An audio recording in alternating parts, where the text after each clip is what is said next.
Yes, hello children. In a previous video, we have seen what are the different characteristics of living organisms. But now we have to start the diversity in living world. If I explain the word diversity, see, diversity means it's talking about variations in living organisms. It's called biodiversities. So bios means life and diversity means variations. So lot of variations, lot of changes we see, different kinds of living organisms on the earth.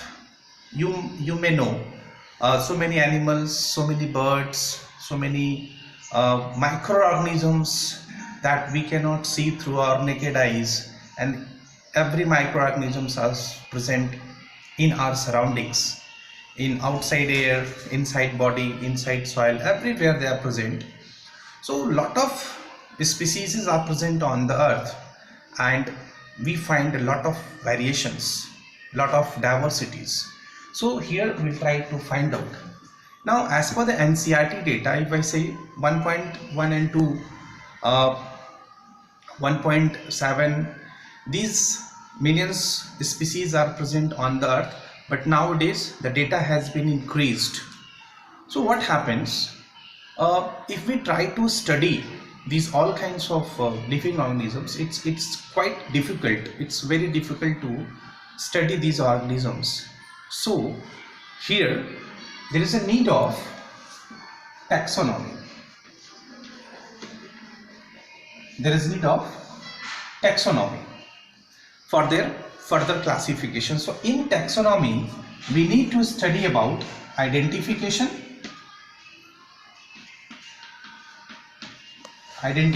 of living organisms.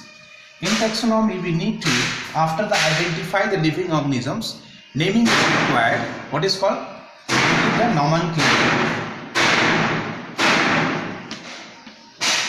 nomenclature. What we give? Nomenclature.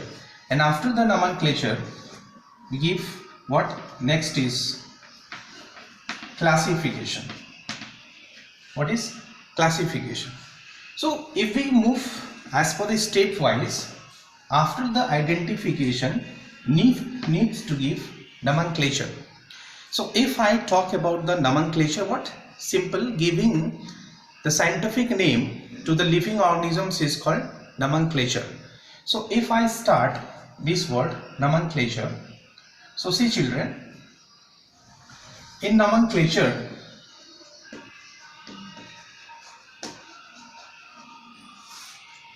giving the names to the living organisms. So first time the nomenclature was known as vernacular name.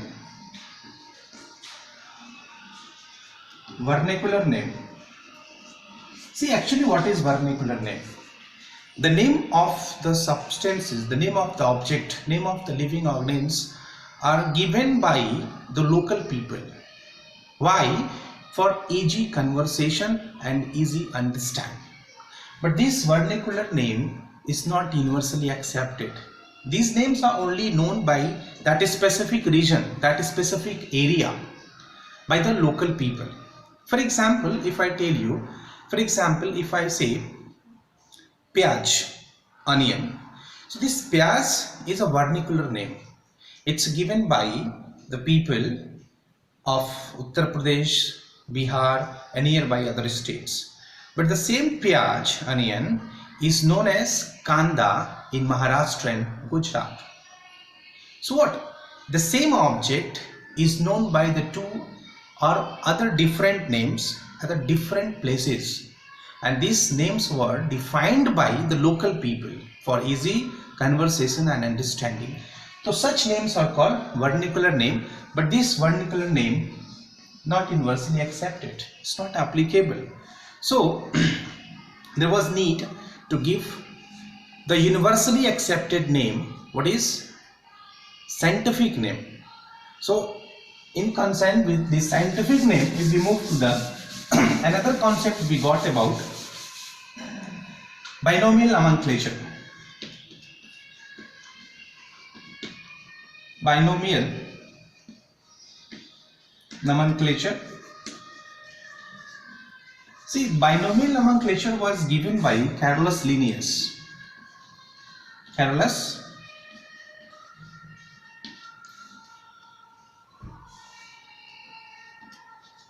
Linnaeus. See, Carolus Linnaeus had given the binomial nomenclature, as well as Carolus Linnaeus was known as the father of modern taxonomy. You say the father of taxonomy also. So according to him, the two words are responsible to frame any scientific name of any living organisms, either plants or animals. The two words are enough to frame scientific name of any living organisms. The first was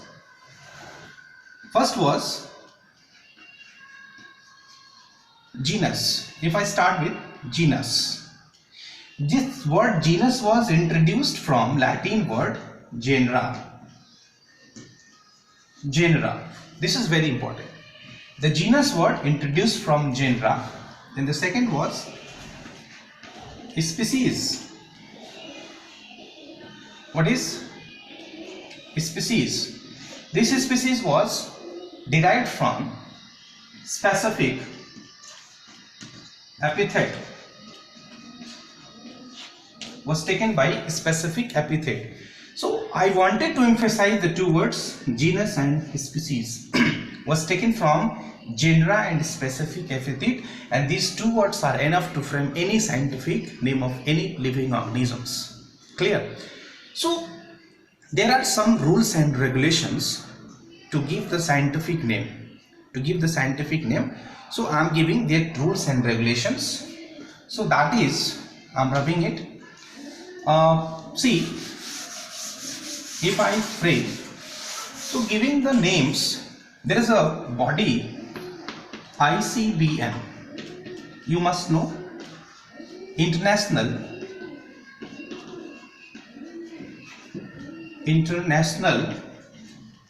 Code for Botanical Nomenclature.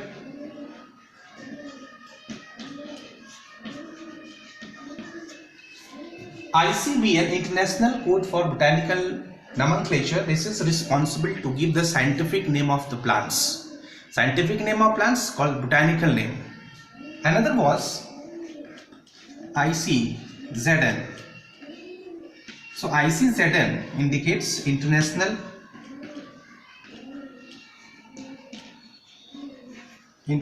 Code for Zoological Nomenclature.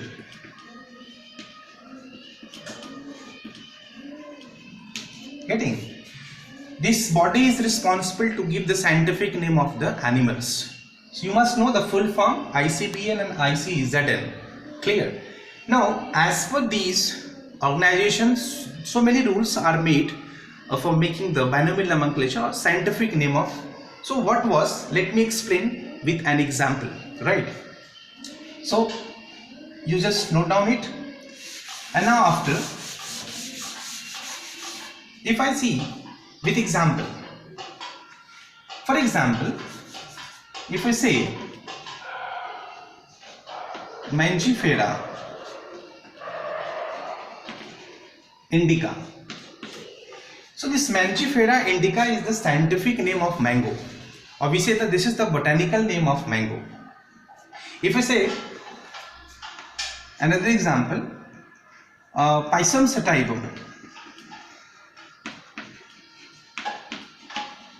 So Pisum sativum is the scientific name of the garden pea. Another example, if I say like Rana tigrina.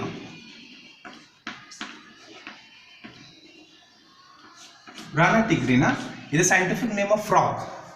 These are all the scientific name, universally accepted name. The same name is known everywhere in entire universe, in world. Universally accepted name. So what are the different rules? Rule number 1.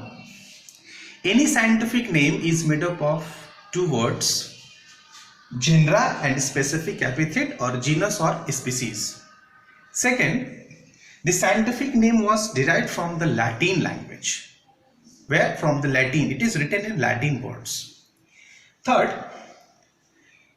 the genus, the first, for example, Mangifera indica. This Mangifera is genus and indica is what? Species. This is genus, this is a species.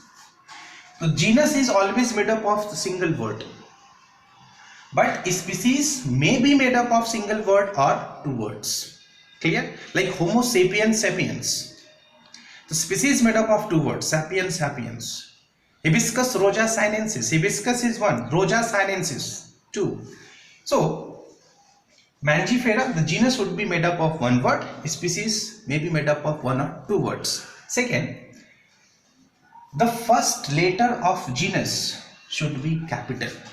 Like see, Mangifera. Mangifera is genus, M is capital and remaining all letters are small. The first letter of genus would be capital and other all letters are small. In species, all letters would be small. Clear? Next rule, when we write scientific name, the scientific name should be underlined. If you're writing manually, it should be underlined. And if we try to giving any kind of command, it would be italic in form, slant. What is italic means? It's a computer language. Italic, slant. Right? So it would be underlined, right? It would be italic, it would be bold. It would be bold. So these are the scientific name. Even this is given in NCERT. You just go through the NCERT. So this is what binomial nomenclature that was given by Carolus Linnaeus. Clear? Examples you can write here. Now moving to, after this, the nomenclature. Now we are just moving towards taxonomy, where we move about a systematic. So if we see about the systematic, see children, systematics and its different kinds of branches we'll see, other content we'll see next video. So just go through. In case any problem, ask me. Thank you.